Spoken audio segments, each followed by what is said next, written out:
Bem-vindos, bem-vindas e bem-vindos ao DevTalk. Hoje nós vamos falar sobre o melhor jogo brasileiro do Big Festival 2021. Rodrigo, me fala um pouco sobre como é essa experiência de ganhar o Big Festival. Tipo, do nada, assim. A gente se sente um pouco azarão no negócio, assim, né? Mas pra gente foi uma surpresa grande, assim, né? Ter ganho. Tinham vários outros jogos muito bons, né? E muito famosos, na verdade, né? Bem mais conhecidos que o nosso, assim. Essa eleição lá do Big Festival foi feita pelos jurados deles, né? São pessoas da área de jogos, então eles conhecem, né? Assim, não foi só na votação, assim, né? Aleatória. Então a gente ficou bem feliz, assim, de alguma forma eles terem enxergado o nosso jogo alguma qualidade, né? É o nosso primeiro jogo, assim, para PC e consoles, então a gente desenvolveu durante 3 anos e é muito estranho isso, porque quando você tá lá desenvolvendo, chega um ponto que você não sabe mais se o jogo é bom ou se não é, sabe? Porque você conhece ele todo, você já viu várias vezes, você já nem aguenta mais jogar ele também. Sei como é. Então, ver as pessoas jogando e as pessoas jogando e achando interessante, pra gente foi realmente uma surpresa, embora a gente tenha dado o nosso melhor, né, no jogo, pra tentar fazer um jogo legal também. Que maneiro. Então, foi o primeiro jogo seu e do seu sócio? Assim, como foi essa história de vocês chegarem e fazerem um jogo e ser o primeiro? De onde surgiu isso? Então, na verdade, parece doideira, né? Mas na verdade, assim, eu e os meus dois sócios, né, que é o Elton e o Volney, a gente se conhece desde da quinta série na escola, mais ou menos, né? Caraca. E de muito tempo. Eu já tô com 36 anos, então faz bastante tempo aí. A gente se conheceu mais ou menos, eu tinha uns 12 anos de idade. Então, a gente, desde sempre a gente queria fazer jogo, só pra você ter uma ideia, quando a gente se conheceu era mais ou menos na época do Play 1, né? Do PlayStation 1. Então a gente sonhava um dia, né, fazer um jogo. A gente tinha acabado de sair do Super Nintendo, tava entrando no PlayStation 64, a gente tinha muita vontade mesmo de desenvolver, né, esses jogos como a gente gostava de jogar. E lógico, né? A gente planeja e a vida ri, né? Então levaram muitos anos. A gente tentou várias vezes, né? Fazer jogos. A gente, no começo assim da internet, no começo da informática aqui no Brasil, a gente é de uma cidade muito pequena, chama Rio Grande da Serra, né? Uma cidade muito pequena mesmo. Tinha, sei lá, 40 mil habitantes assim. E então o acesso à informática, ao computador, à internet era muito remoto lá na cidade que a gente morava. Então a gente conseguiu assim fazer nossos primeiros jogos assim, né? Jogos entre aspas, entre muitas aspas, né? Nos computadores da escola. A escola cedia, né, a sala de informática, a gente conseguia mexer lá porque os próprios professores não manjavam nada de computador. Então, um dos meus sócios, que é o Elton, ele manjava muito desde muito pequeno, né, de computador, assim. Então, os professores deixavam ele entrar na sala para ele consertar os computadores da escola e, em troca, eles deixavam a gente fazer nossos projetos, né? Que maneiro, É, cara, de verdade. bem doido, né? E isso lá Olha, para o anos 99, 2000, assim. Então, depois a gente começou a desenvolver uns minigames mesmo, assim, sabe? Coisa de uma tela, assim, no computador. Na época, eu nem lembro que software que era que ele fazia para programar, né? Eu sempre fiz a parte gráfica, eu sou o ilustrador do estúdio. E a gente tentou fazer uns jogos e tentou, naquela época, sei lá, levar em algum lugar, tentar vender. Imagina, né? No mundo que não existia Steam, não existia nada, assim, era você jogar, era pôr o CD no videogame e jogar só. Então, meio que não deu certo, né? A gente meio que desanimou, assim, ficou bem desmotivado, assim, por um tempo. E aí, como a realidade começou a bater na porta, cada um foi. A gente já tava ficando adulto, né? Então a gente teve que procurar emprego, para ajudar a sustentar nossas casas e tudo mais, né? Então a gente se separou durante um bom tempo, se separou assim, né? A gente continuou amigo, só que a gente Foi vendo cada um sua mantinha vida, né? contato. Sim. Cada um foi trabalhar. Não sei se eu tô estendendo muito na resposta aqui, né? Não, Mas não, acho que essa relaxa. parte é interessante Sim, contar. sim. É, e aí a gente foi cada um por um lado, né? Eles foram estudando programação e eu continuei desenhando, né? Por conta. Então eu trabalhei com muita coisa. Trabalhei em fábrica, trabalhei em coisas que não tinha nada a ver com a nossa profissão mesmo, né? Hoje em dia. Mas aí eu continuei tentando estudar desenho, depois eu cursei design gráfico mesmo, né, para ter um diploma mais ou menos relacionado na área. Eu queria mesmo desenhar, né, ilustração, só que design gráfico não é exatamente ilustração, mas foi o mais próximo que tinha ali para me formar. E eles também se formaram em programação. Na verdade, eles nunca fizeram faculdade, né, de game nem nada, mas eles estudaram programação em vários cursos e tudo mais. E aí, por por várias coisas assim da vida, a gente acabou trabalhando no mesmo estúdio que era um estúdio que fazia jogos para parte de educação, né? Faziam jogos educativos para escola, para vários negócios assim. E a gente acabou trabalhando junto lá e à medida que a gente ia fazendo aqueles jogos educativos, e jogos educativos vocês já devem ter visto como é que é, né? Eles, assim, têm uma proposta muito nobre, que é educar, mas na parte de diversão muitas vezes fica a desejar, né? Porque Total. tem que cumprir essa parte educacional, né? Às vezes de matemática, de várias coisas. Então a gente foi alimentando essa ideia de sair desse trabalho, juntar um dinheiro e abrir nosso próprio estúdio para fazer os jogos que a gente queria fazer, né?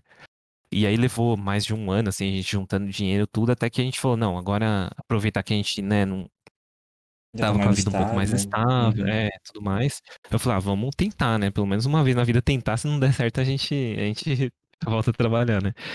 E aí a gente saiu, fez alugou uma. Eu até costumo contar essa história que é muito engraçado, que a gente alugou uma salinha bem pequena em cima de uma casa de ração. Então a gente ficava fazendo o jogo e tinha, tipo, pavão passando na janela, sabe? Era tipo uns bichos, era Muito muito bom. engraçado, assim. E, cara, não sei se vocês já viram o grito do pavão, não sei se alguém já escutou, mas é uma Acho que coisa não. assustadora, assim. Tipo, parece um dinossauro, assim, ele é muito estranho. É um bicho que eu não recomendo ter em casa, não é pavão. Apesar de ser muito bonito, né? E aí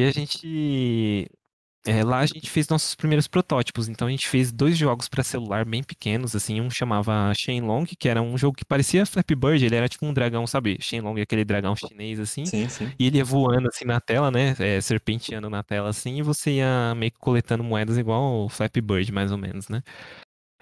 Desde o começo a gente teve esse intuito de fazer um passo de cada vez. Então a gente não tentou fazer um jogo muito grande, porque a gente sabia que não ia conseguir e tal. E depois a gente fez um jogo um pouquinho maior chamava Perfect Potion, que era um joguinho, até se vocês procurarem no YouTube ainda acha alguns vídeos dele, mas hoje em dia não tem mais pra baixar, né? No, no, na Apple e na Play Store. Uhum. E aí depois disso a gente sentiu um pouco mais de firmeza, só que jogo de celular é aquela coisa, né? Parece um minigame mesmo, né? Daqueles de telejogo, assim. Então a gente falou assim, não, vamos tentar fazer um. É lógico que tem jogos de celular incríveis também hoje em dia, né? Mas é Só pra outros não criar 500, assim. inimizade com ninguém, né? Eu Não, tava também. aqui já preparado para me defender. Pô, Com medo já. pera aí.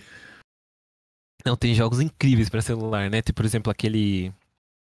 Ai, não vou lembrar agora, mas é um jogo que parece o Zelda Breath of the Genshin Wild, só que pra Impact. celular. Genshin Esse Impact. mesmo, esse mesmo. Eu Meu, imaginei que ele ia soltar tem aquele Code Cross, assim, Não ia. maravilhoso. Eu ia falar, pô, que isso, cara.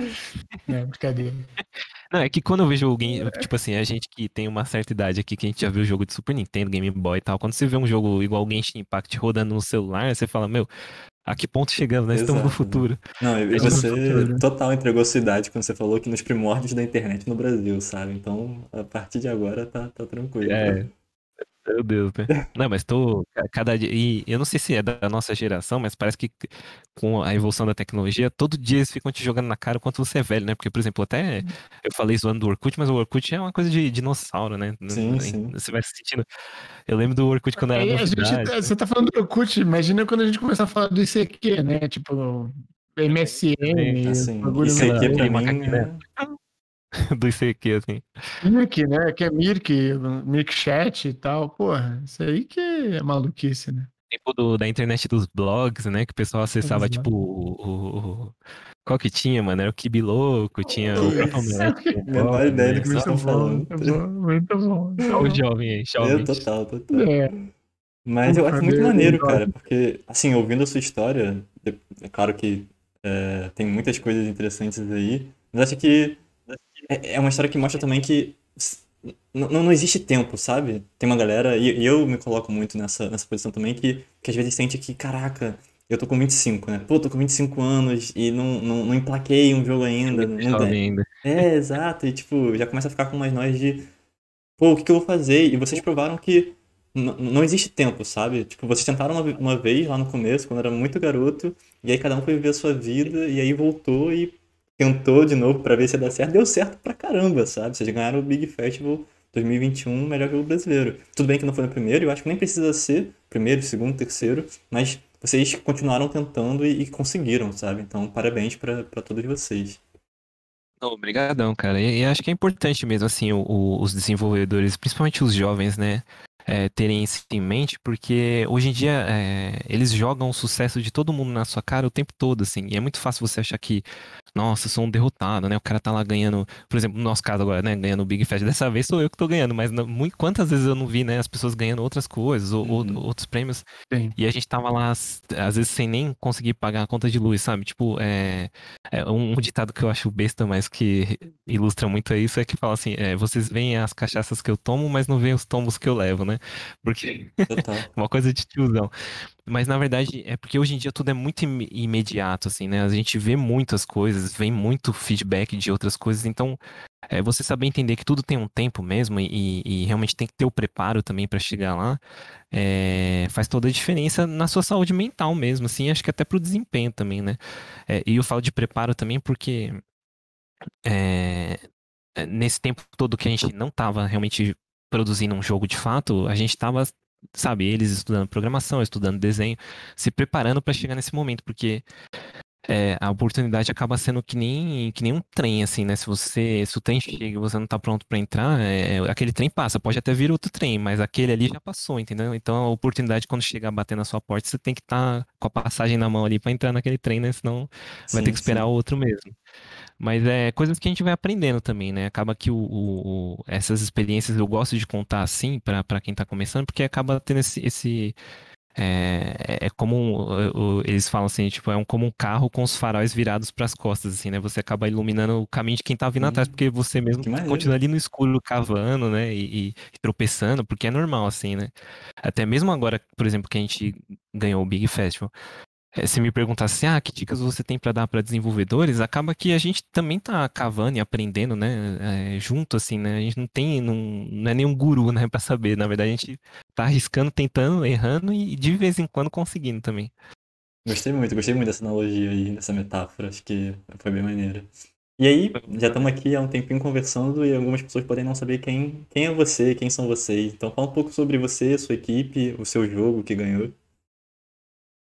Tá, é bom falar mesmo, senão o pessoal vai embora e fala, meu, quem é esse maluco que tá falando aí? Mas então, nós somos a Orbit Studio, né? Sou eu e mais dois sócios, né? No caso, somos os sócios do estúdio, assim, né? Nessa empreitada, que é o Elton Lopes e o Valnei Sanderson. Fora a gente, né? No jogo, trabalhou também o Josir Júnior, que é o artista conceitual do jogo. Ele trabalhou como freelancer, né? Que eu falo meus sócios assim são o Elton e o Valnei. A gente realmente fundou o estúdio e a gente que bancou essa primeira parte do estúdio, né? Por conta própria.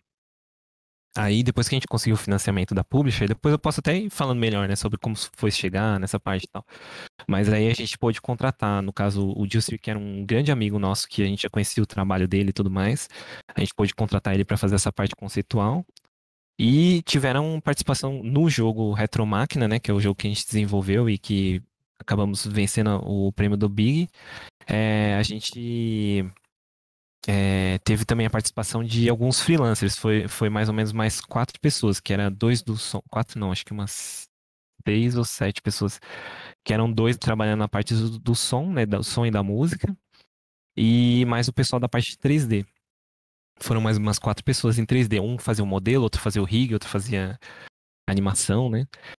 O jogo ele é praticamente todo 2D, os cenários e tudo mais, mas os personagens, alguns dos personagens são modelados em 3D para facilitar na questão da animação, né? Como o isométrico ele pede para ter vários ângulos assim de movimento e tal, então acabou ajudando muito no desenvolvimento, né? Maneiro. E aí, eu tô real interessado. É uma coisa que eu tenho me perguntado bastante, inclusive até fora dos Dev Talks, é sobre esse relacionamento com o publisher, né? Como é que foi esse contato, enfim, toda a parte contratual que você puder falar, obviamente. Acho que só, Miguel, antes disso, né, falar um pouquinho de em que ponto vocês chegaram, né?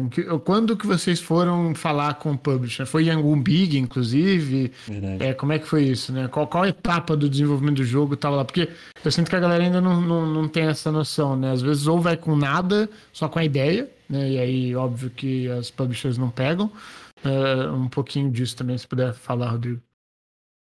Ótimas perguntas, assim.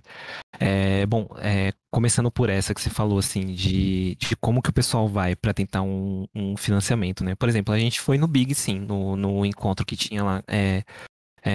com as publishers, né? Elas têm um encontro de negócios lá e aí você pode, qualquer pessoa, né? Você pode marcar lá um tempo para conversar com eles e é assim, são várias cadeiras, várias mesas e você marca um horário e naquele horário você tem que sentar lá com a publisher que vai ver seu projeto. A gente chegou aí lá, assim. Antes disso, a gente tinha desenvolvido por conta própria, a gente tinha feito o primeiro protótipo do Retromáquina, né? Nesse primeiro protótipo, a gente veio muito. Até alertar, assim, quem estiver ouvindo tudo isso que eu vou falar, que isso foi a nossa experiência, então não quero colocar isso como nossa, isso aqui que é o padrão da indústria. Foi mais ou menos como a gente conseguiu chegar. Então pode ser que você consiga de maneiras melhores, né? Ao longo, assim. Mas a gente tinha feito um primeiro protótipo e o que a gente tinha em mente, assim? Fazer a história de um robô que ele começava a criar consciência e evoluir nessa consciência até ele se perceber como indivíduo, né? Essa era a ideia inicial do jogo, era muito baseada em ficção científica do Isaac Asimov, de outros criadores, assim. E qual que é o problema disso? Quando eu conto isso, boa parte do gancho que é interessante no nosso jogo, você só vai descobrir jogando ele, conforme você vai vivendo a história, né? Na demo que a gente fez, você não conseguia contar isso, porque só tinha o personagem andando, lutando contra alguns inimigos que eram robôs e só isso. Então, isso é uma coisa importante de você saber quando você está desenvolvendo o protótipo da sua ideia de jogo, que o cara que vai ver aquilo, ele vai ver aquilo que você tá mostrando. Não adianta você falar, nossa, na minha cabeça meu jogo vai ser muito foda, acredita em mim, assim, eu vou fazer um jogo, vai ser fantástico, pode acreditar. Ele não A quer não saber ser que se você você seja o imagina isso. Kojima, né? A não ser que você seja o Kojima, Não, talvez é. você. Né, mas é difícil. Agora você disse tudo. Se você tiver o currículo do Kojima, né, pra apresentar pros caras, realmente eles vão dar dinheiro pra você sem nem Exato. perguntar, né? Agora, a gente, né, meros mortais, assim, você chega lá e conta, meu, acredita em mim, vou fazer um jogo mais da hora que você já viu, com certeza ele vai rir na sua cara. Então, tem em mente, assim, que o seu protótipo, ele tem que mostrar da melhor forma possível aquela ideia original que você tem para aquele jogo. E ideia original que eu digo, assim, quanto mais, que nem os jogos AAA, eles têm lá, né, um gráfico super fantástico, tem uma jogabilidade fantástica. Então, a gente como desenvolvedor indie, você tem que ter, assim, não é que tem que ter, né? Mas ajuda muito se você tiver uma ideia um pouco diferenciada para que seu jogo tenha algum destaque com relação aos outros. E dificilmente a gente, como desenvolvedor indie, nosso destaque vai ser o gráfico, vai ser, sabe, né, um jogo online para várias pessoas jogarem. Então, o seu diferencial tem que vir em outras vertentes. De repente, uma ideia original, como por exemplo, Undertale, né? Ou sei lá, de repente uma ideia, uma sacada muito boa de jogabilidade que é simples, mas que as pessoas vão gostar de jogar. Por exemplo, o Among Us, né? Que tem aquela pegada lá diferenciada de você jogar. Então, quando a gente fez o primeiro protótipo, ele não tinha nada disso. Ele era um robozinho andando no cenário e batendo em outros robôs. Aí a gente mostrou para as pessoas e eles falaram assim, não, tá, beleza, mas isso daí é o quê, né? Isso daí todo mundo faz, né? Então, a gente pegou muito, a gente não conseguiu nenhum financiamento no Big, né, nas conversas que a gente teve lá, mas a gente pegou muito feedback, isso foi muito importante mesmo, assim, deu toda a diferença, né?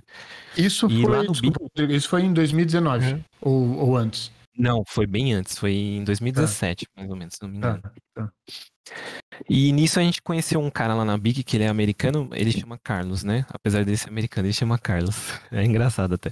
Mas ele viu o jogo e ele gostou e ele fez um acordo com a gente meio que como ele tem um contato com várias publishers, ele fez assim, ele passaria alguns feedbacks pra gente do que poderia melhorar, né, no jogo e ele depois disso, se a gente fizesse essas mudanças, ele mandava para as publishers e fechando um financiamento, ele leva uma comissão dele lá, né, que seria justo também.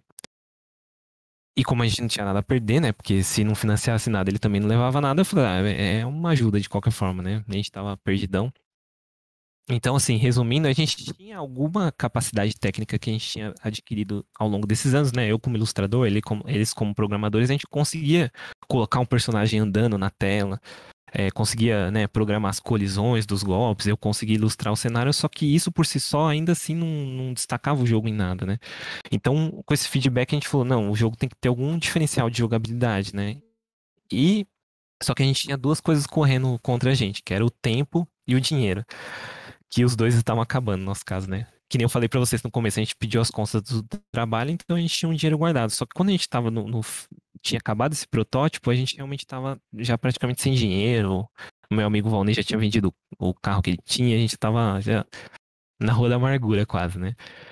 E então a gente falou assim, a gente não tem nem tempo nem recurso para conseguir mudar muito essa demo que a gente já fez, só que a gente precisa ter algum diferencial. Então, na época eu lembro que eu tava jogando o Mario Odyssey, né?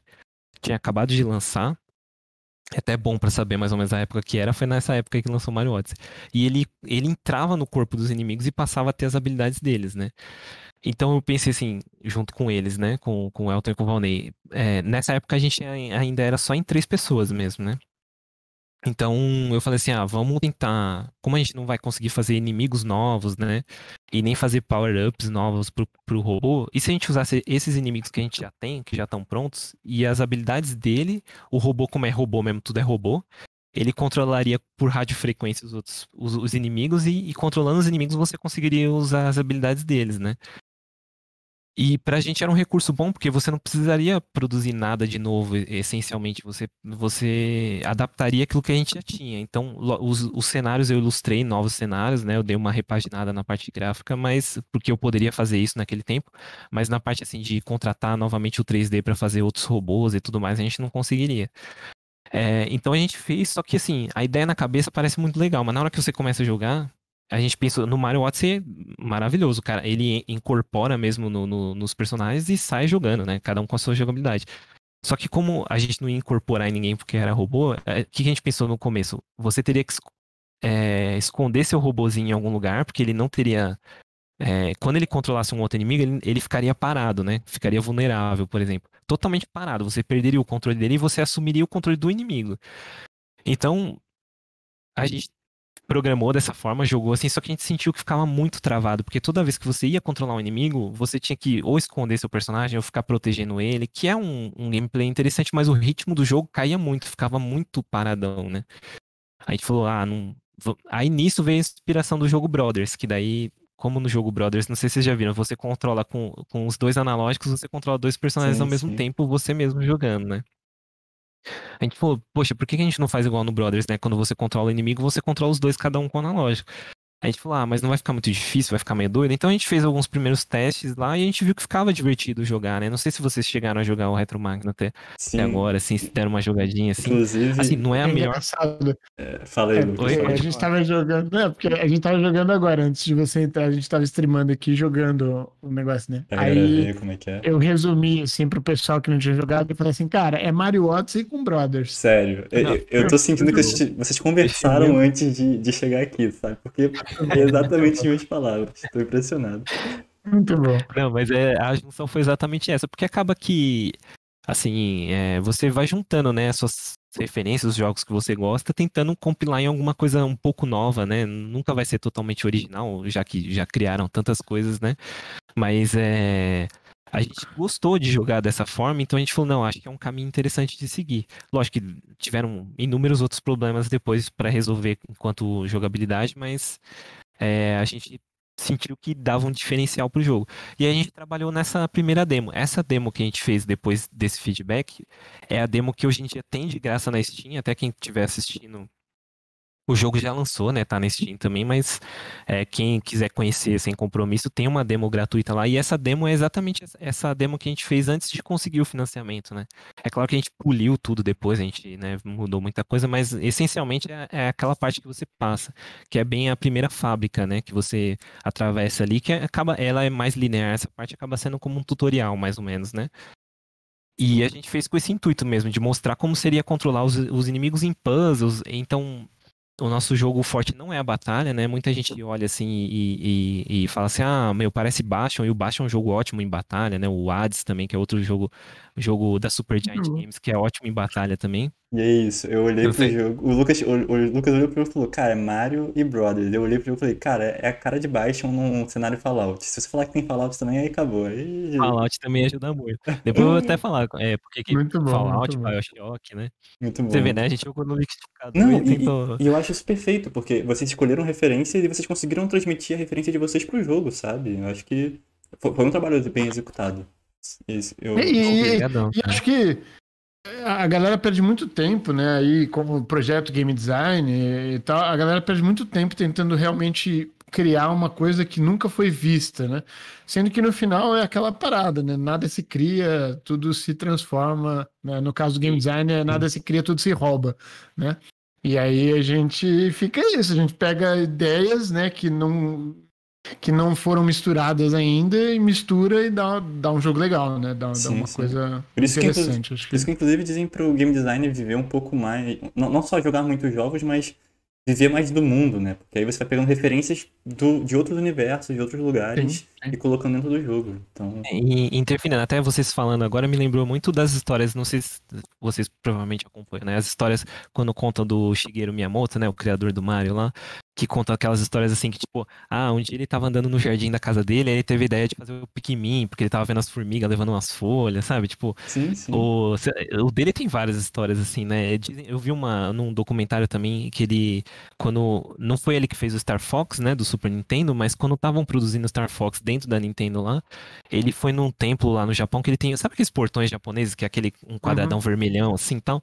Só que tem um templo em específico que ele tem vários desses quadrados, um em seguida do outro, e você acaba virando um corredor assim por onde você segue, né? E ele fala que ele tirou a ideia de fazer o Star Fox com aqueles círculos voando, aqueles quadrados voando pra meio que guiar o personagem ali enquanto você voa, porque ele achava ruim te deixar livre voando à toa, né, com a nave. No começo o Star Fox ia ser totalmente livre com a nave, só que ele achou legal guiar, ser 3D, mas guiar você por esses arcos, né, que ficam na tela. Que maneiro. Então, é bem interessante, né? Porque, Uhum. assim, acaba que você vai abduzindo essas ideias de vários lugares diferentes e quando se converte em um gameplay interessante, é muito gostoso de ver aquilo se transformando, né? Sim. Assim, na história do design de videogame tem vários, né, exemplos desse tipo de coisa, assim, né? O E no quanto, nosso o caso, quanto que você ter trabalhado numa fábrica Muito você bom. você conhece foi, essa parte, né? foi referência. Não, você falou que você trabalhou numa fábrica aí agora. Eu tô Exato. perguntando, na Não, verdade. mas na verdade é uma parte super importante, assim, também, né? É lógico que o Legal, jogo, legal. assim, é criação, eu e os meus sócios, é uma criação 33% de cada um, assim, né? Cada um foi trazendo um pouco das suas experiências ali, Sim, sim. mas em geral, assim, não só no questão que o jogo começa na fábrica, né? Fui eu que animei aquela introdução quando vem a borboleta, né? Junto Uhum. com a minha namorada que me ajudou a editar o vídeo ali. Mas a sensação que eu queria dar ali é que por muitas vezes eu trabalhei em fábrica durante 4 anos, eu até sofri um acidente no dedo, assim, que eu quase perdi a mão, foi várias Caralho. situações, Porra, né? logo Lá artista. na... KKK. Não, então, pra mim foi terrível, assim, eu achei que eu não ia desenhar com a mão de novo, né? Mas enfim, é uma longa história. Mas lá dentro da fábrica tinha muito uma sensação, porque a fábrica, eu não sei se vocês já frequentaram alguma, mas ela normalmente ela é fechada, porque são galpões gigantes, ela é fechada e cheia de máquina, aquele ambiente super hostil, assim, né? Visualmente falando, né? É, e eu lembro de várias vezes eu estar trabalhando, assim, naquele ritmo alucinante que a fábrica tem, né, de trabalho, e às vezes naquela escuridão, aquela fumaça, aquelas coisas, mas às vezes eu tinha que levar umas caixas pro fundo da fábrica lá, quando acabava o material, eu tinha que levar pro fundo, assim, para um lugar certo que tinha que colocar. E quando eu ia fazer isso, eu acabava saindo um pouco do galpão da fábrica. E já teve várias vezes de eu fazer isso, e quando eu saía, eu via que o céu tava azul, lindo, assim, tava um dia lindo do lado de fora, e lá dentro parecia que a gente tava no inferno, assim, né? E era engraçado, quando eu saía e via aquele céu azul, a vontade que dava era de largar tudo e sair correndo, assim, nunca mais olhar para trás, sabe? Era muito engraçado, assim, a Muito bom. sensação que dava. E a sensação que eu tentei passar naquela introdução é mais ou menos isso, porque tá os robôs ali naquela fábrica, né, bem hostil, só que vem do céu azul ali uma borboleta e entra, e para passar essa sensação assim que tipo que é uma metáfora que o jogo faz também, de às vezes você ter que se encaixar ali naquele padrão, né, que todo mundo tá fazendo ali, aquele trabalho repetitivo, às vezes não é o que você quer pra você, e só o fato do robô, que é o principal do jogo, querer mudar isso na vida dele, ele passa a ser considerado como uma peça defeituosa, ele não serve mais ali, né, pra aquela Muito fábrica, bom. e o jogo se desenrola a partir disso, né. Então, a sensação que essa vivência de fábrica e tudo mais foi uma sensação que eu tentei passar ali naquela introdução, né? Que como fui eu que animei, eu falei que fui eu que animei porque o controle criativo do jogo era literalmente feito por nós três, né? Dos sócios, assim, a gente. Tudo que foi colocado de ideia do jogo, tudo a gente sempre discutia muito e tinha que ser. O bom é que a gente, como a gente é em três, nunca empatava, né? Assim, se dois queria e um não queria, era a maioria que vencia e até hoje segue assim, né? Mas nessa parte, como fui eu que animei, eu consegui e ilustrei também, né? Consegui passar o clima que eu queria, assim, né? Não interfere tanto na história porque a gente já tinha planejado, mas eu queria passar aquela sensação na fábrica, né? Outra coisa também que influenciou bastante eu ter trabalhado em fábrica foi a questão de desenhar as máquinas, né? Porque eu gosto muito de desenhar robôs, gosto muito de desenhar essa parte de maquinário, e conforme você vai jogando na fábrica, se você. Eu tentei detalhar bastante, né, para quem jogasse, gostasse de observar cada computadorzinho, cada máquina, cada engrenagem ali, eu tentei detalhar e me basear em máquinas de verdade para tentar deixar bem verossímil ali na medida do possível aquela fábrica, aquelas máquinas, né? Então influenciou muito assim na questão de fábrica, né? Entre outras coisas também, né? Porque na parte de vegetação, eu e o Elton e o Valnei, a gente morava numa cidade que chama Rio Grande da Serra. Ela fica em região de Mata Atlântica. Então a gente literalmente cresceu no meio da floresta, assim, né? Não é um exagero, assim. Tipo, eu atravessava a rua da minha casa e tinha um rio que passava na frente da rua, assim. E já caí nesse rio diversas vezes. E a gente cresceu envolto de muita natureza. Então, toda essa parte de vegetação que tem quando você sai daquela cidade, né, do começo do jogo, a gente se baseou muito na Mata Atlântica. A gente tentou passar. Embora o jogo seja de robôs e não tenha necessariamente a ver com o Brasil, né, o jogo, a gente colocou Uhum. muita referência da cultura brasileira dentro do jogo, assim, em tudo que a gente conseguia colocar, né, no que Uhum. desse, assim. E eu acho Não, ficou, isso ficou bem legal isso, inclusive. uma parte maneira do Obrigado. indie. É isso também, sabe? Você acaba colocando um pouco. Assim, é isso. A minha visão é que você acaba colocando um pouco de si no jogo, sabe? Então o jogo não é só sobre um robô que tá fugindo de uma fábrica, é sobre vocês também. E eu acho que isso é muito, muito maneiro de ver e de ouvir. Quanto mais você fala, mais eu vejo a paixão que você tem pelo jogo, no que você tá falando e, tipo, como o jogo representa um pouco de vocês. Então, de novo, eu tô aqui só parabenizando porque de fato vocês merecem. Mas eu queria muito saber também Obrigadão, cara. sobre a publisher. Eu acho que é um conhecimento que vocês têm que às vezes é pouco difundido, sabe? Esse relacionamento com publisher, etc. Então, foi uma coisa que a gente aprendeu um pouco meio que pisando no escuro mesmo, né? Porque como a gente também não tinha conhecimento nenhum, como que nem você falou, acho que a maioria dos desenvolvedores no Brasil ainda estamos começando a entrar Uhum. nesse mundo do jogo realmente ser pago e ser vendido, né? Então, é, como que foi? Na verdade, foi um pouco sorte também, porque depois que a gente fez essa outra demo que era um pouco mais parecida com o Retro Máquina que saiu mesmo agora, né? A gente começou a mandar para várias publishers. A gente fazia assim, a gente via lá o endereço que elas tinham para você mandar o projeto. A maioria delas, no próprio site delas, tem lá, né, ou um endereço de e-mail, ou alguma forma de você enviar um projeto para eles. E a gente começou a receber vários feedbacks, assim. Alguns agradeciam, mas não estavam interessados. Outros achavam muito legal. Uma coisa muito ruim que alguns se interessaram, algumas publishers até grandes se interessaram pelo jogo, mas pelo fato de ser produzido no Brasil não continuaram a conversa, mas deixa eu só explicar, porque não foi preconceito por sermos brasileiros, né? Na verdade, eles até. Eu lembro até que eles elogiaram, eles falaram assim, a gente sabe que a cultura brasileira é muito rica, que com certeza viriam ótimos jogos daí, mas por conta da burocracia que tem de investir dinheiro no nosso país, por exemplo, burocracia mesmo, assim, sabe? Tipo, às vezes o cara quer investir, por exemplo, só para vocês terem uma noção, um exemplo prático mesmo. Nessa indústria de jogos, eles não costumam investir na empresa, né? Eles costumam investir no jogo, na maioria das vezes. Por exemplo, assim, você tem um estúdio, você vai fazer um jogo lá, sei lá, Super Mario 64. Ele vai investir no Super Mario 64. Ele não quer botar dinheiro na sua empresa porque ele não sabe se mais pra frente vocês vão fazer outros jogos, né? Enfim. E aqui no Brasil a legislação não permite, por exemplo, se eles quiserem, ele tem que investir na empresa como um todo, ele não pode investir só no jogo. Por exemplo, é uma questão de burocracia, assim, então, você não consegue explicar para a legislação brasileira que você está fazendo um produto audiovisual, que é o jogo no caso, interativo também, você não consegue encaixar em nada, assim. Até a gente para abrir empresa de jogos é muita dificuldade porque a gente tem a empresa aberta mesmo, né, categorizada como empresa de jogos, mas é extremamente difícil, assim, toda essa parte, assim, de você, parece que eles não, a legislação parou nos anos 80, assim, eles não sabem que existe celular, que existe jogo, que existe videogame, que existe internet, sabe?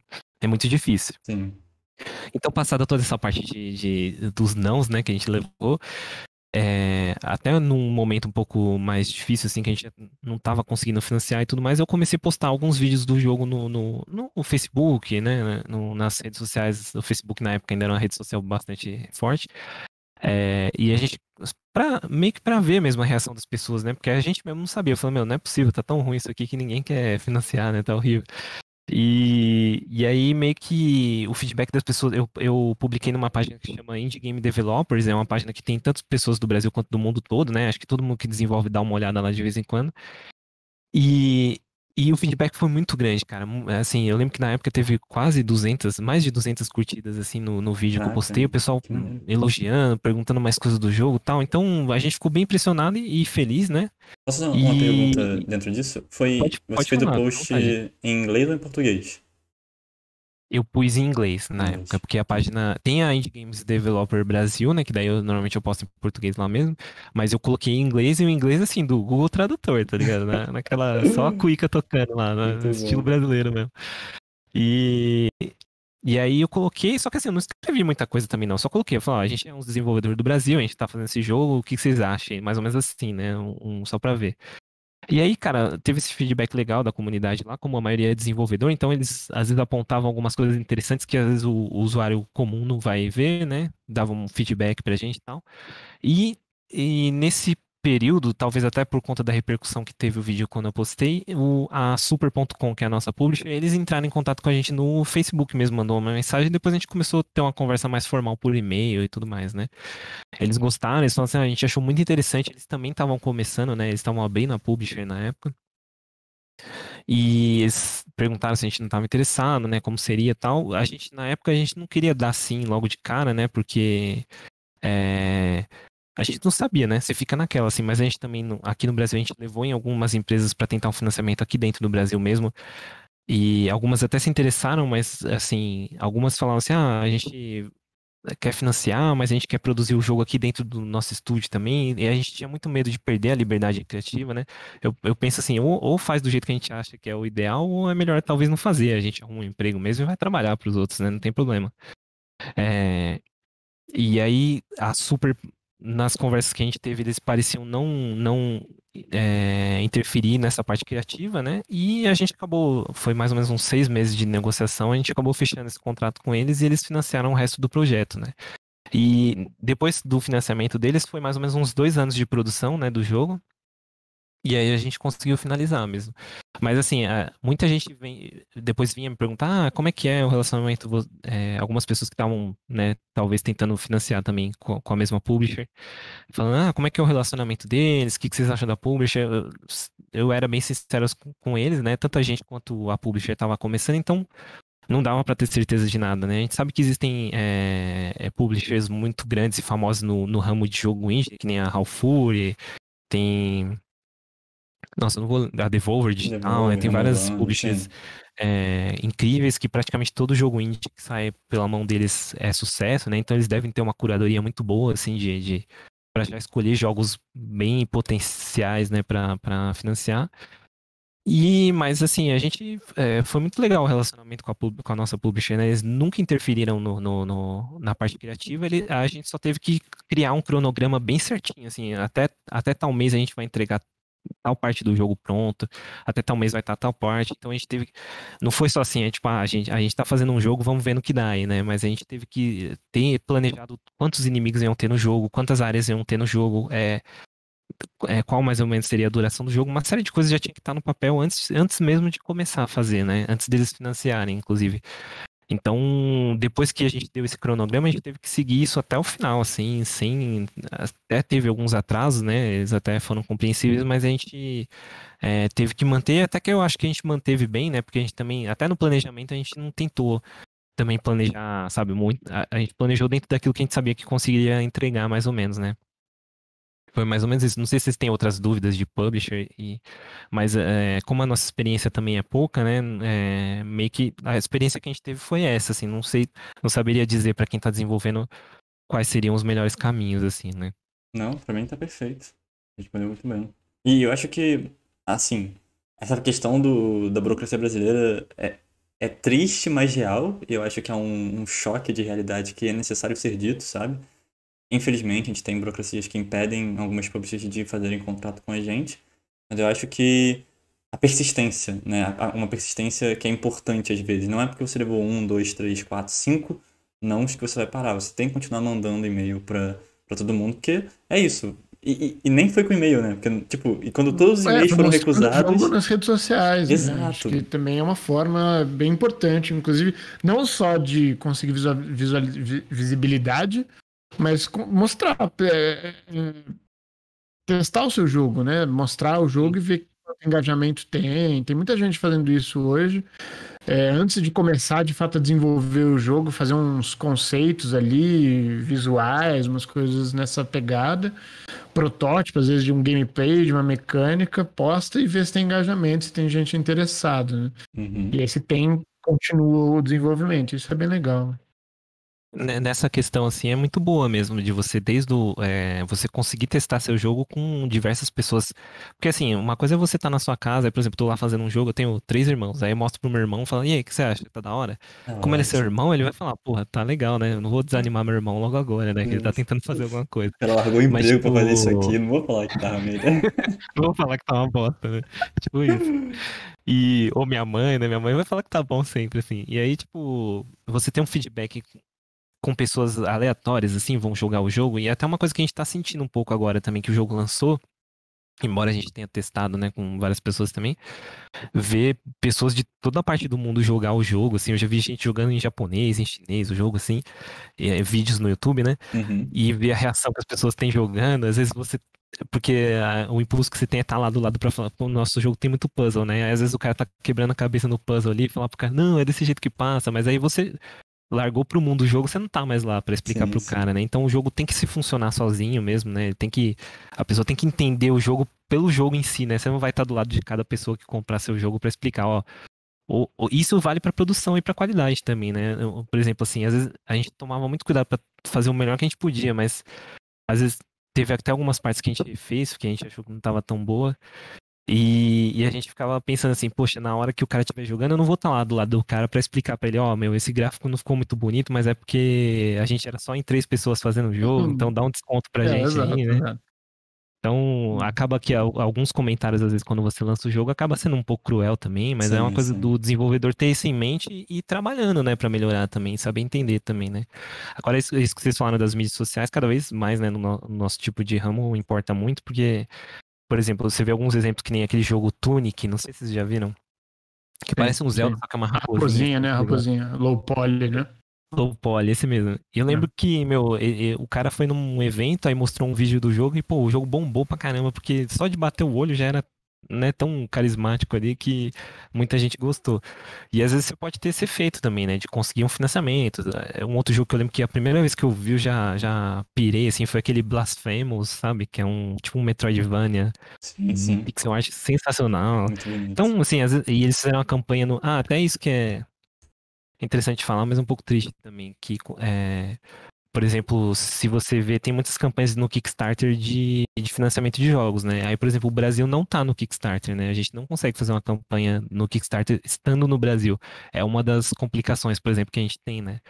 Por estar aqui. Mas assim, não vamos desanimar que também outras habilidades nós vamos ter Sim, por sim. realmente sermos brasileiros, né? E Então tem dá outras pra fazer um opções jogo também, bem né? legal também. Tem o Catarse aí, que conseguiu alguns financiamentos, apoia, assim, enfim. Mas o Sim, mas não, Kickstarter não é tem o mesmo público, mais. não é o mesmo alcance, Exatamente, né? De exatamente. O longe, Kickstarter tem mais alcance. Acaba que eu já vi alguns no Catarse mesmo, mas acaba que assim, algum youtuber vai fazer um jogo e aí no Sim, Catarse bomba lá, muita gente investe, mas aí vem muito por conta da fama do youtuber mesmo, né? sim, sim. Outros casos assim, mas infelizmente assim, em questão de alcance ainda não acaba sendo tão grande que nem o Kickstarter, né? É uma porta que a gente acaba perdendo. A gente até pensou na época, quando a gente estava tentando financiar, em dar um jeito de abrir uma conta, né? E ter um endereço lá, em algum lugar lá fora, assim, que a gente pudesse fazer o Kickstarter também, mas acabou que pra gente funcionou dessa forma, né? Mas eu espero que futuramente melhore essa questão burocrática, assim, pra gente conseguir desenvolver cada vez mais aqui, né? Uhum. Eu tenho duas perguntas do chat aqui, vou fazer pra você, beleza? A primeira é do Thiago CWB. Ele perguntou qual o nível de profundidade do GDD que foi exigido pela publisher. Assim, era um nível bem complexo, cara. Na verdade, assim, pra te falar assim, tudo que tem no jogo agora no final tava no GDD já, quando a gente apresentou tudo. Todos os inimigos, quantas áreas iam ter. O craft do jogo, né? Na verdade, o jogo não tem craft, ele tem os upgrades, assim, né? Do Uhum. personagem. E isso tinha que estar descrito e tudo isso foi cobrado também. Então, aí você tinha que ter, por exemplo, assim, as áreas do jogo, né? O jogo são 3 áreas bem grandes, funciona meio como um mini mundo aberto ali. E tem a primeira área, que é aquela fábrica que é meio com tutorial. Então, cada área dessas tinha que ter quantas salas iam ter nessas áreas, em quantos meses elas iam ser feitas. Então, toda essa parte era extremamente detalhada, assim, né? Eu não sei se todas as publishers exigem esse nível de detalhamento no GDD, mas eu acredito que sim, porque jogo é uma coisa muito complicada de produzir, cara. Então, se eles não sentirem firmeza no seu GDD, assim, de estar tudo bem scriptado ali, as chances de você conseguir um financiamento diminuem muito. Porque eu já vi vários casos de publisher no começo, assim, de financiar o jogo, achar o jogo que tem potencial, mas na hora de produzir, porque é aquela coisa assim, você fazer uma fase do seu jogo, assim, eu fiz o personagem correndo, vamos supor, eu sou um desenhista muito habilidoso, não tô falando que sou eu, tá? É só um exemplo só. Eu sou um desenhista Mas muito habilidoso, fiz um personagem muito bonito, muito Cara, fez um carismático. puta jogo bonito e não sou eu, Exato. veja bem, né? Tá bom. É, Modéstia, né? Humildade. Vai Tô lá, vai falando lá. como exemplo, Desculpa. assim, que às vezes o jogo pode ser super chamativo, super bonito, e o cara fez uma fase muito bonita, mas às vezes quando você dá um financiamento para uma equipe fazer um jogo, e às vezes o cara acaba se perdendo no desenvolvimento, acaba sendo prejudicial para publisher, né? O que eu tô querendo dizer com isso, assim, é mais ou menos que, às vezes o fato do cara ter feito um jogo muito chamativo, assim, inicialmente, não quer dizer que ele vai concluir o projeto certinho, sabe? Que ele vai conseguir cumprir todas as etapas, que vai ter tudo. A gente vê vários exemplos aí de jogos que, por exemplo, você viu o jogo no YouTube, você falou, nossa, esse jogo é foda, tá sendo produzido e tal. Aí passa vários anos, quando você vai ver, o cara ainda não terminou o jogo. Acontecia muito no Kickstarter. O próprio, o Might Number 9, por exemplo, né? Você fala, nossa, Sim. é o cara do Mega Man vai fazer um jogo muito louco. Aí o cara fez o Kickstarter dele, bombou lá, ganhou dinheiro pra caramba. Mano, aí o jogo atrasou várias vezes, teve vários problemas. E isso que é um cara experiente da indústria, né? Imagina a gente que é indie, né? Que não tem nenhum currículo pro cara acreditar na gente, né? O cara Uhum. tem que realmente se certificar. Então, o máximo que o cara puder deixar o GDD bem feitinho, até pra você mesmo como desenvolvedor, você colocar a sua ideia no papel e ver se aquilo ali faz sentido também, sabe? Porque às vezes a gente se empolga com uma ideia e quando começa a produzir, é, você vê que a ideia não era tão boa, né? Isso aconteceu no Retromáquina, por exemplo, tinha uma mecânica que a gente ia colocar, que era a mecânica que apareceu o Templo da Água do Zelda lá. Até que se pá, foi até bom de não ter entrado, porque aquele templo lá é muito difícil. Mas a Sim. mecânica era mais ou menos assim, você ia. A gente adaptou depois, né? Mas você ia mover uns carrinhos no cenário, aí você ia ativar uma alavanca e ia subir o nível da água, e esses carrinhos iam ficar boiando e você ia poder dar um dash por cima deles para poder. Só que a gente começou a fazer isso lá no isométrico também, que é um tipo de vista em jogo que é muito complicado de fazer. A gente viu que ficava muito difícil, assim, nas camadas do isométrico e tal. Então a gente acabou mudando essa ideia, e acabou sendo. Por exemplo, essa ideia mesmo constava no GDD como puzzle da água, de movimentar o personagem em cima da água.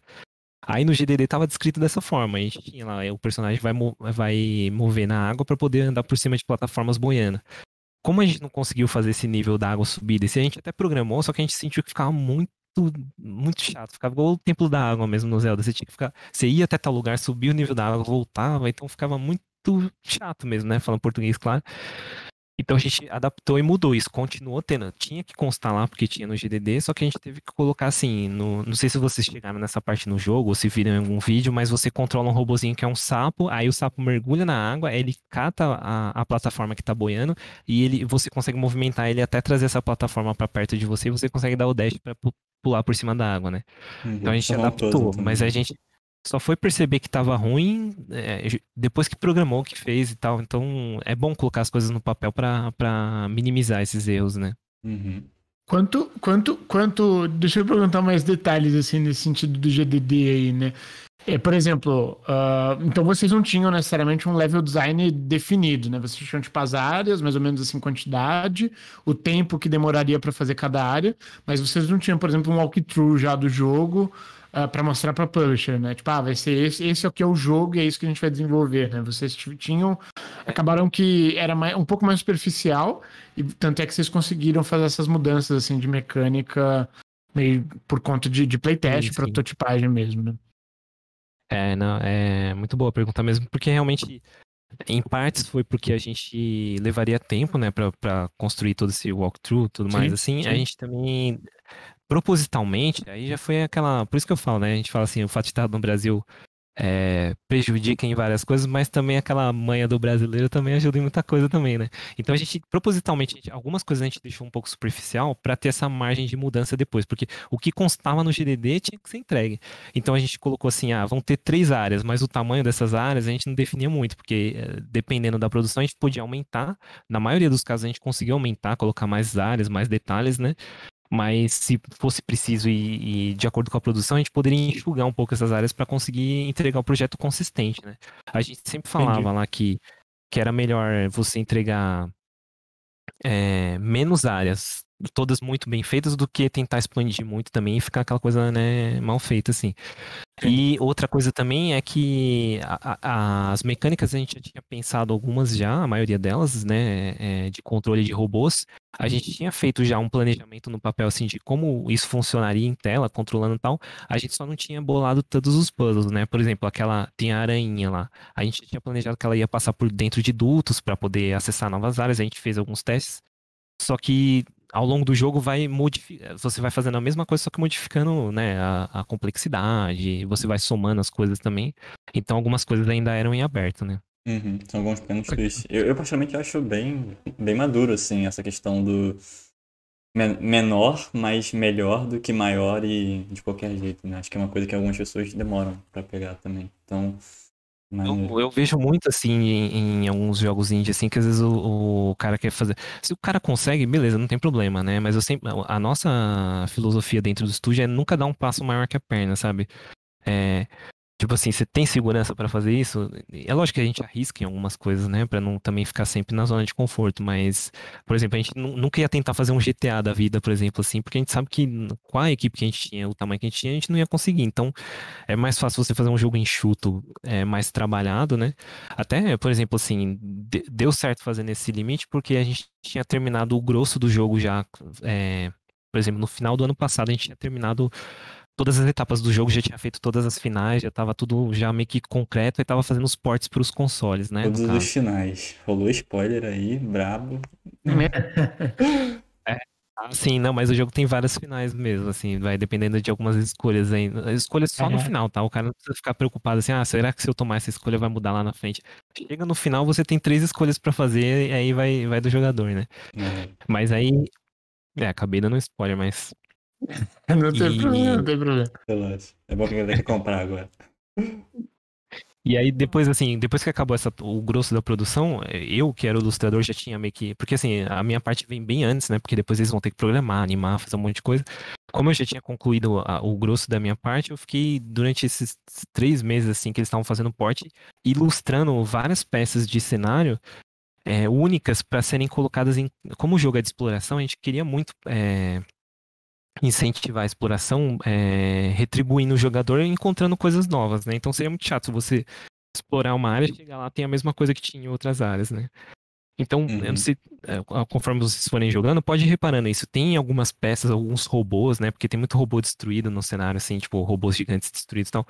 Alguns são feitos extremamente só para aquela parte, assim, tipo assim, depois que você passar aquilo, você não vai mais ver aquele desenho daquele robô. Então, a gente foi desenhando não só robô, né? Vários veículos, vários detalhes de cenário que a gente fazia especificamente para vários lugares, para quando você cobrisse uma área nova secreta, alguma coisa assim, você falasse, pô, isso aqui eu só vi aqui nessa parte do jogo, né? Então, pro cara realmente se sentir recompensado explorando e descobrindo aquele mundo mesmo, né? Então, teve esse Legal. cuidado no final, assim, de polir mesmo o máximo que desse até o dia do lançamento, né? Maneiríssimo, maneiríssimo. Mais uma pergunta. Posso continuar perguntando? Não, tá bom. Não? Então vai lá, mete bronca, mete bronca. Tá bom. Pode perguntar. É, Oi? Oi? Pode perguntar, pode perguntar. Ah, tá. Não, ainda no GDD, ainda no GDD. Porque acho que essa é uma parte que a galera costuma perguntar bastante, né? Principalmente quem tá começando game design e tal. Vocês falaram que vocês tiveram que fazer, definir quantos inimigos iam ter. E aí, de novo, né? Só para ter certeza. Tipo, vocês já tinham, por exemplo, a quantidade de animação que cada inimigo vai ter, o tipo de, sei lá, golpe ou tal, ou vocês foram só mais uma quantidade mesmo de escopo? Vai ter 10 inimigos, 5 recallers aqui de inimigos, porque esse vai ser mais forte que o outro, esse tipo de coisa? Ou chegou a ter, não, esse inimigo aqui vai ter 7 animações, uma de walk, uma de idle, uma de ataque 1, ataque 2, uma de def. Enfim, quão detalhado foi essa parte também, né? Não precisa ser muito longo, né? Sim. No caso, pra eles mesmo, no GDD, a gente colocou meio que uma quantidade mesmo só, né? Tipo assim, vão ser 30 inimigos, vamos supor, né? Eu não lembro exatamente quantos são. Mas pra gente, internamente, só pra gente não dar um passo em falso, a gente tinha que saber exatamente quais seriam esses inimigos mesmo. A gente só não contou pra eles porque pra poder mudar, né? E dependendo da história, a gente poder mudar. Mas pra gente, a gente tinha em mente, assim, que alguns inimigos são mais focados nos puzzles, né? Eles servem mais aos puzzles do que pra batalha. E alguns inimigos iam ser focados em tanto você ter uma batalha com eles que fosse um pouco mais elaborada, mas lembrando, né, o foco do jogo não era o combate, então a maioria dos inimigos são simples mesmo em termos de batalha. Mas alguns inimigos não servem para puzzles, né? Por exemplo, tem um que é um grandão que ele dá um soco assim, tal, que ele só serve para lutar, ele não é usado em nenhum puzzle, né? E vários inimigos, a maioria deles foram pensados para os puzzles, então a gente tinha que ter bem em mente quais seriam eles para poder, então, só para finalizar, né? A gente tinha essa consciência de quais seriam exatamente, mas para publisher a gente mandou realmente só a quantidade mesmo. Mais aberto, entendi. Legal. Mais alguma pergunta? Sobre GDD? Talvez, mas vai lá.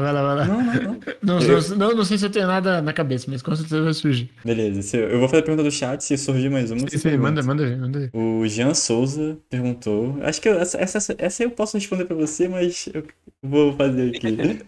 Alguns streamers aqui de Santa Catarina gostaram do seu jogo e pensam em fazer live nas redes sociais. Você, Rodrigo, vê isso com bons olhos? Vixe Maria, com certeza, né? Todo o apoio, né? Pra gente que é desenvolvedor indie, assim, né? E a gente ainda acaba tendo muita dificuldade mesmo de divulgar o jogo, né? Então, todo mundo que jogar o jogo, e assim, pode ser bem sincero, assim, se eles jogarem o jogo e não gostar, pode falar isso, assim, a gente é bem aberto também, assim, com as críticas, né? E se quiserem me mandar, eu vou estar assistindo todas as lives também.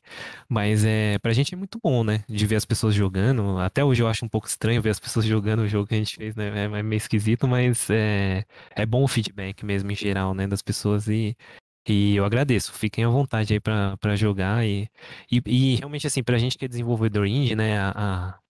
Por exemplo, a exposição na mídia ajuda muito, né? Muito mesmo. Por mais que a gente tenha publisher, mas a publisher lá de fora e tudo, e já aconteceu várias vezes das pessoas verem o jogo assim, e eu vejo todos os vídeos no YouTube que as pessoas postam do jogo, eu tô lá comentando lá, né? Parece um stalker.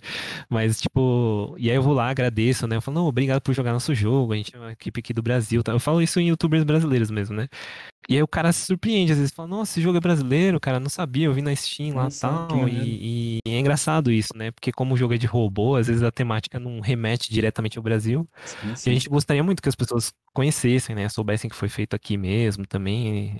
Eu agradeço aí já ao pessoal de Curitiba, né? Você falou? Santa Catarina.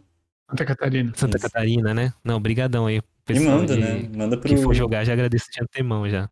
E manda pro Rodrigo, porque aí compartilha também, vê, joga, conversa, acho que vai ser maneiro. Esse contato é muito maneiro. E até falar, é muito doido. Eu acho que esse impacto ele surge também, porque no geral as pessoas, né, não tem muito conhecimento sobre jogos brasileiros, mas porque o jogo é de fato muito bonito, né? E acho que quando o senso comum ainda pensa, jogo brasileiro não vai ser tão bonito assim, e aí vê o jogo de vocês e se impressiona, né? Caraca, esse jogo é brasileiro, que maneiro. Então... Até me emociona aí, né? Você falando isso, porque como eu desenhei os cenários do jogo, né? A gente desenha, como eu te falei, naquela insegurança, assim, você não sabe se vão ver, se vão... E a gente sempre se inspirou muito na Supergiant Games, né, que fez o Bastion, Transistor. Eles têm jogos muito bonitos, assim, então várias vezes, não pra copiar, né, mas várias vezes eu olhava os jogos deles e ficava tentando, falei, meu, esses caras são muito bons, né, tentar chegar pelo menos 10% disso, a gente já fica feliz já. E ter esse feedback, realmente, a maioria dos jogos indie acaba produzindo pixel art, que é um tipo de arte que eu acho fantástico. Eu adoro, que nem eu falei do Blasphemous, né? Tem uma ótima pixel art. Mas a gente, como tem muitos, a gente também pensou nisso, assim. A gente falou, meu, vamos tentar fazer um estilo de arte um pouco diferente só pra se destacar mesmo, assim. Mas não menosprezando nada que foi feito, né? Em pixel art, como eu falei, sou muito fã, mas Tem até porque muito eu no não desenho mercado, muito né? pixel art. Tem muito. Mas assim, a gente também tentou passar um pouco aquelas pinturas do retrofuturismo, né? Que é uma grande influência pra temática do jogo. Então a gente não fica igualzinho, porque eu faço no Photoshop, né? As pinturas dos cenários, mas eu desenho mesmo, né? Com uma caneta aqui própria para desenhar no Photoshop. E nosso intuito era tentar emular aquelas pinturas que eram feitas nos anos 50, 60, né? Da época até que remete ao BioShock, remete ao Fallout, assim, por Sim. conta disso.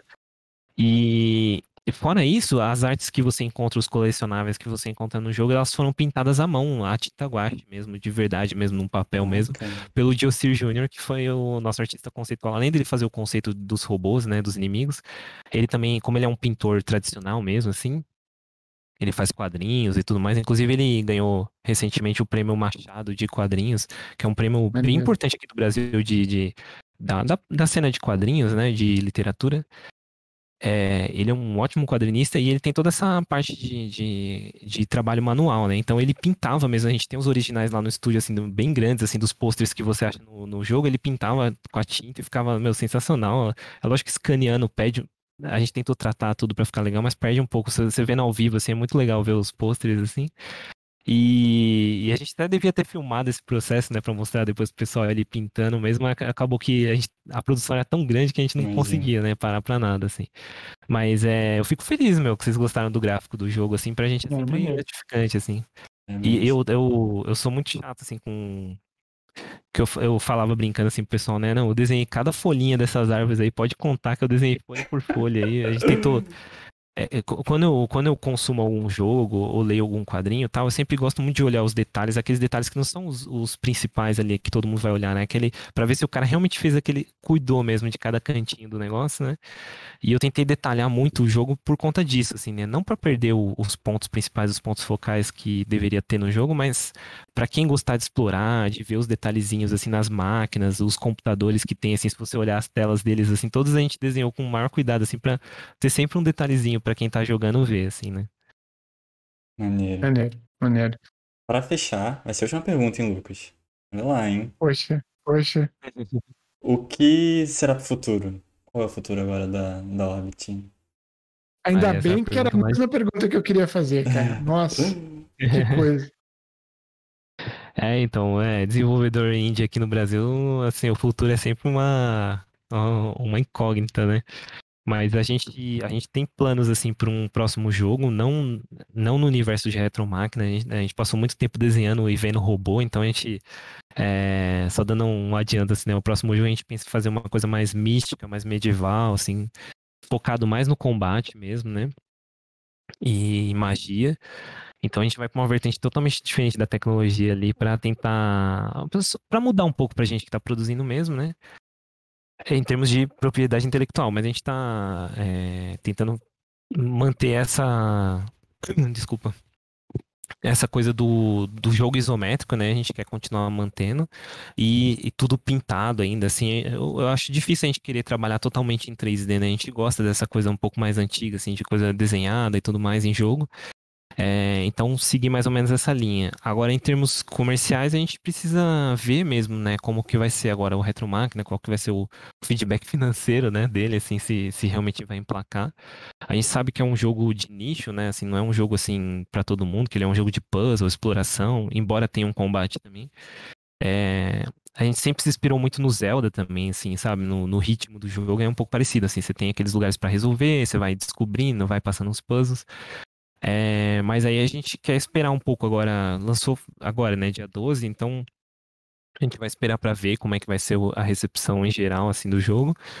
A gente tá colhendo muito feedback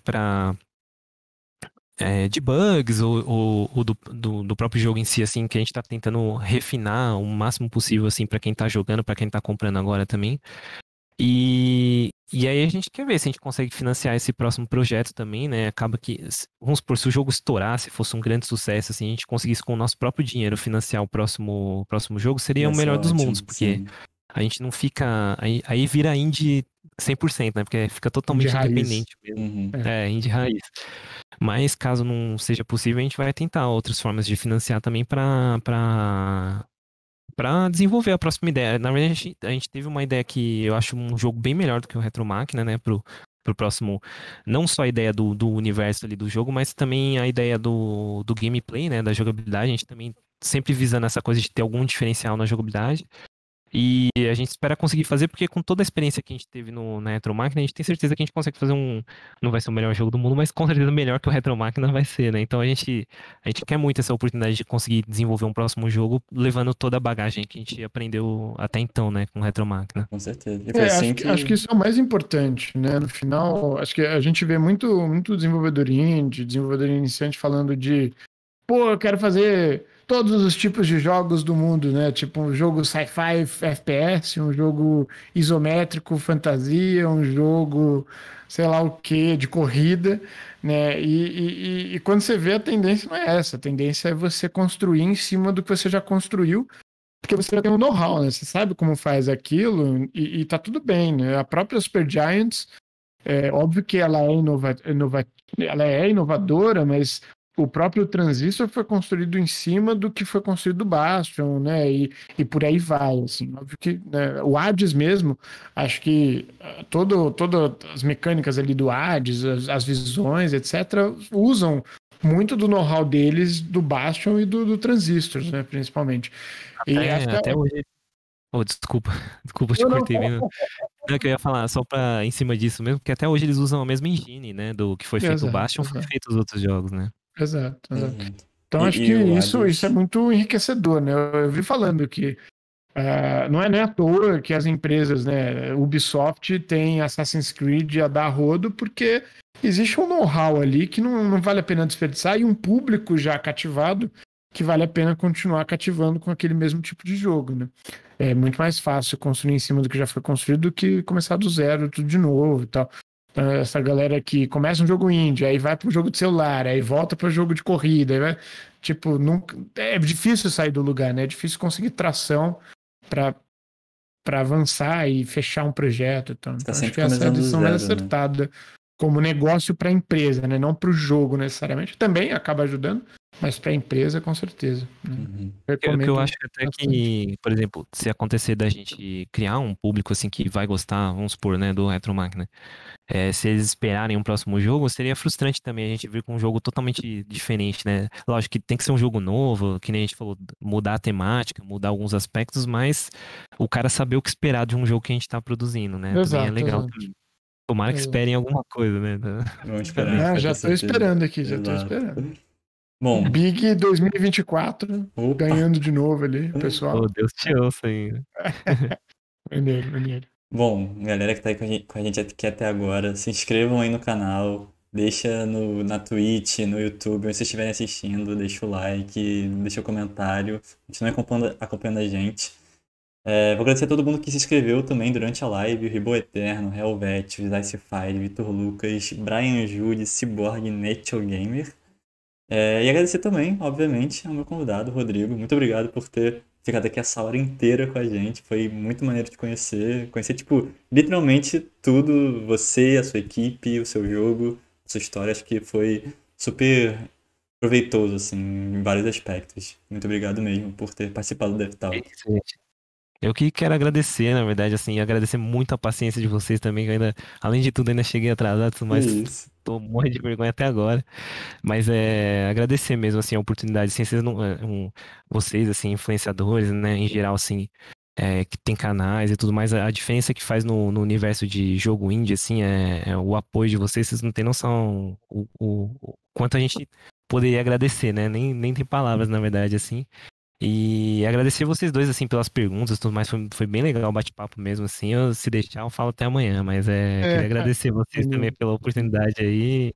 E, meu, quiser chamar a gente aí, tamo aí também. É isso. Outros momentos Então, aí. Agora, toda com certeza. segunda-feira, pode voltar aqui que a gente vai estar falando alguma coisa sobre desenvolvimento de jogos. Inclusive, semana que vem, para quem está ouvindo e para você também, a gente vai falar sobre Tech Art com o Vinícius Jatirama. Então, se vocês estiverem interessados em saber um pouco sobre o que é Tech Art e como é que isso ajuda e é, tipo, vital em jogos, cheguem aí que vocês vão curtir.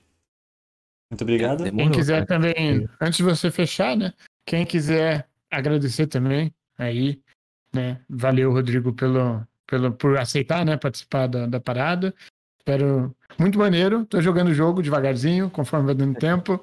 Vou te dando meus feedbacks. Por Se favor, alguém hein? quiser. Por favor. Não, com certeza, com certeza. Então, se alguém quiser ir da Twitch, né, que tá na Twitch, quiser vir pro Discord pra bater um papo aí, um post-talk, né, que a gente acaba tendo de vez em quando, fica livre, que aí a gente abre os microfones e fica batendo papo, falando mal dos entrevistados e dos entrevistadores. Brincadeira, né? Mas cola aí, então, dá o like também, dá o subscribe quem estiver no YouTube. Isso é importante pra gente, compartilha. E, enfim, esperamos vocês no próximo Dev Talk.